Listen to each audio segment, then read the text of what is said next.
Welcome back to another interesting tutorial about CorelDraw tips and tricks. And in today's video, I will show you on how to change your CorelDraw theme to dark theme from light theme in CorelDraw. Let me show you how.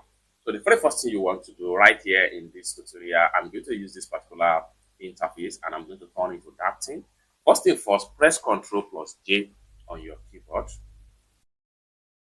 So having pressed Ctrl plus J, this dialog box here is going to pop up. Next thing you want to do is to come to the top right here. Go ahead and click on this customization icon and you are here. Next thing you want to do is to switch to light theme.